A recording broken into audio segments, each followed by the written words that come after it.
Tapi kenyataannya justru mereka ditampilkan seperti hewan liar karena masing-masing dari punggung mereka diikat dengan tali agar menggambarkan mereka ini seperti manusia yang primitif. Truman juga sengaja memberikan anjing hidup untuk diburu, kemudian dibunuh dan dimakan oleh suku Igorot tiap hari.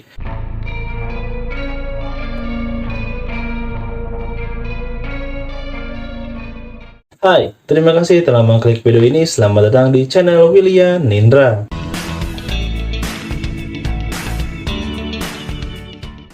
Apa kabar semuanya? Semua dalam keadaan sehat dan baik-baik saja. Pada episode kali ini kita akan membahas tentang kebun binatang manusia.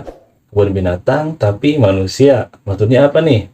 Tanpa berlama-lama lagi, ini dia pembahasannya. Kebun manusia atau human zoo populer pada abad ke-19 di kawasan Eropa dan Amerika Serikat. Biasanya yang menjadi objek pameran adalah orang non-Eropa seperti Asia, Afrika, dan orang asli benua Amerika. Saat itu teknologi komunikasi dan informasi masih sangat terbatas. Maka jika ada suatu hal yang tidak bisa ditemukan di wilayah tertentu, maka akan menarik banyak perhatian. Dengan dalih edukasi, maka lahirlah kebun manusia, walaupun praktik ini lebih tepatnya disebut sebagai bentuk rasisme dibandingkan bentuk edukasi. Banyak kisah sedih yang berasal dari orang-orang yang pernah menjadi koleksi di kebun manusia. Salah satunya adalah Ota Benga. Ota Benga adalah seorang remaja yang berasal dari suku Mbuti, Kongo, Afrika. Ia dipamerkan sebagai koleksi di Bronx Zoo, New York, Amerika Serikat. Awalnya ia dibawa oleh seorang misionari sekaligus pedagang budak bernama Samuel Philip Werner. Saat itu ia dijanjikan akan disekolahkan. Singkat ceritanya pada tahun 1904 mereka tiba di Amerika Serikat. Kedatangan Benga ini menarik banyak perhatian karena orang-orang di sana belum terlalu mengenal dan mengetahui budaya pedalaman Afrika. Reaksi dari orang-orang tersebut dimanfaatkan oleh Werner untuk mendapatkan keuntungan. Akhirnya Benga dipamerkan dalam event San Luis World Fair. Ia pun kemudian diajak berkeliling ke kota-kota di Amerika Serikat. Mungkin karena Benga ini polos, jadi ya mau-mau aja gitu diajak berjalan-jalan tanpa sadar sebetulnya ia sedang dipamerkan oleh Werner. Dan janji yang ia akan disekolahkan ternyata hanya iming-iming belaka agar Benga mau dibawa pergi oleh Werner. Popularitas Benga akhirnya sampai ke pihak pengelola Bronx Zoo. Ia kemudian dibawa ke sana tetapi bukan untuk dipamerkan, melainkan untuk dipekerjakan sebagai pawang simpanse. Ia dinilai cocok karena sudah terbiasa hidup berdampingan dengan hewan liar. Singkat cerita, ketika Benga ini kelelahan dalam bekerja, ia beristirahat di dalam kandang simpanse. Perilakunya ini justru menarik perhatian para pengunjung, ditambah dengan Benga yang masih menggunakan pakaian tradisional dan gigi yang dikikir sesuai dengan adat suku Mbuti. Dirasa kehadiran Benga dapat menambah pundi-pundi dolar, maka dibuatlah tempat khusus bagi Benga berupa kasur gantung kecil untuk ditempatinya. Mungkin saat itu Benga merasa bahwa pihak pengelola Bronx Zoo telah berbuat baik kepadanya karena menyediakan tempat khusus agar dirinya nyaman. Padahal itu hanyalah akal-akalan saja supaya Benga bisa dipamerkan. Jadi kandang simpanse ini adalah kandang Benga juga. Sejak kehadiran Benga di Bronx Zoo, jumlah pengunjung kian bertambah dan mendatangkan keuntungan yang sangat besar. Mungkin di antara kalian masih ada yang bingung kenapa orang-orang di sana tertarik pada Benga yang berasal dari Afrika. Padahal di Amerika Serikat banyak orang Afrika yang tinggal di sana. Jadi alasannya adalah karena Benga ini berasal dari suku yang masih primitif. Karena orang Afrika yang hidup di Amerika Serikat sudah hidup secara modern. Setelah beberapa waktu berjalan, akhirnya pertunjukan manusia ini mendapat kecaman dari publik karena dianggap merendahkan martabat manusia dan bertentangan dengan ajaran agama. Hingga akhirnya pada 28 September 1906, Benga dibebaskan dari kebun binatang dan mendapatkan kehidupan yang layak sesuai dengan orang Amerika Serikat pada umumnya. Ia kemudian diberikan pakaian yang sesuai, diajarkan bahasa Inggris, dan lain sebagainya agar ia bisa beradaptasi dengan kehidupan barunya di Amerika Serikat. Namun ternyata pada 20 Maret 1916 terjadi hal tak terduga karena Benga bunuh diri menggunakan pistol. Diyakini ia bunuh diri karena depresi rindu akan kampung halamannya. Sementara saat itu Werner tidak memiliki uang untuk mengembalikan Benga ke Kongo. Tapi ada juga sumber lain yang menyebutkan bahwa sebetulnya Benga ini sempat kembali ke Kongo, tetapi minta kembali ke Amerika Serikat. Belakangan juga diketahui ternyata kedatangan Benga sejak awal ke Bronx Zoo memang untuk dipamerkan layaknya koleksi hewan di sana. Tapi hal ini ditutupi oleh pihak pengelola Bronx Zoo dengan dalih memperkerjakan Benga sebagai pawang. Mungkin saat Benga mengurus hewan di sana adalah ajang uji coba untuk menilai ketertarikan para pengunjung. Dinilai para pengunjung ini tertarik, maka dibuatlah tempat khusus bagi Benga. Nahas sekali nasib benga ini setelah dia diambil dari desanya, kemudian ia dipamerkan lalu mati bunuh diri di usianya yang ke-32 tahun. Masih di Amerika Serikat, ternyata fenomena kebun manusia ini memakan korban yang berasal dari negara tetangga Indonesia, yaitu Filipina.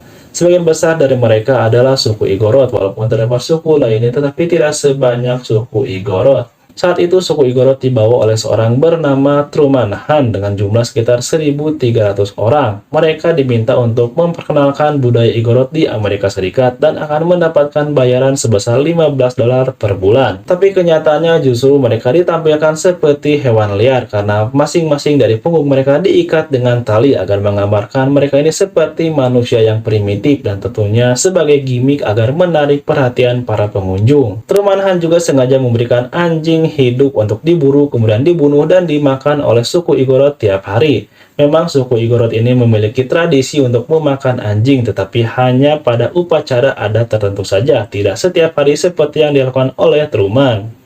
Jadi Truman ini sengaja memberikan anjing tiap hari adalah demi menambah jumlah penonton yang ada di tempat hiburannya. Mungkin para penonton ketika melihat suku Igorot ini diikat dan memakan anjing, mereka merasa paling berakal dan juga derajatnya paling tinggi dibanding manusia atau orang Igorot.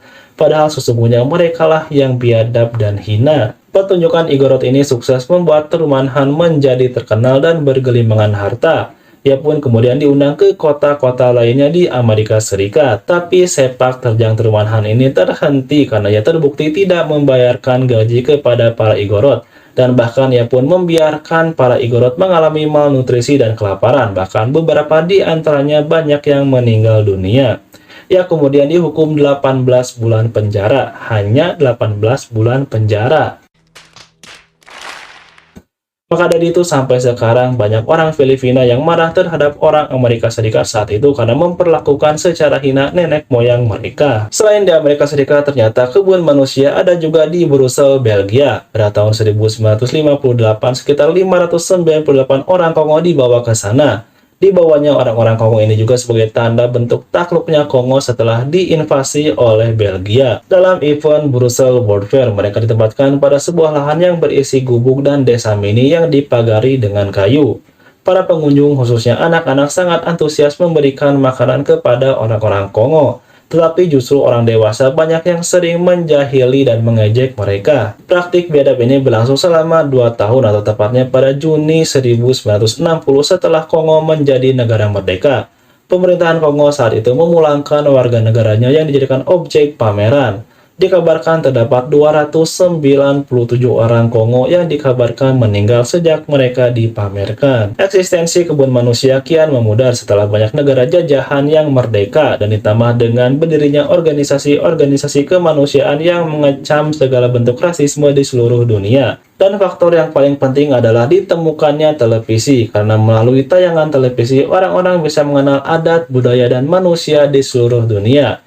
Hingga rasa penasaran orang-orang khususnya Eropa dan Amerika menjadi terpenuhi hingga mereka tidak perlu repot-repot datang ke kebun manusia. Namun kasus ini masih terjadi dan menimpa suku Jarawa yang tinggal di hutan Jarawa, Pulau Andaman, India. Dikarenakan gaya hidup mereka yang masih sangat tradisional membuat orang yang melintasi hutan Jarawa ini seolah seperti sedang bertaman safari melihat orang Jarawa di balik kaca mobil. Malah beberapa orang dengan sengaja mengadakan tur wisata untuk melihat orang Jarawa, padahal pemerintah India melarang segala bentuk aktivitas yang dapat mengusik suku-suku primitif di sana. Walaupun sebetulnya peraturan ini membuat suku Jarawa semakin terasingkan.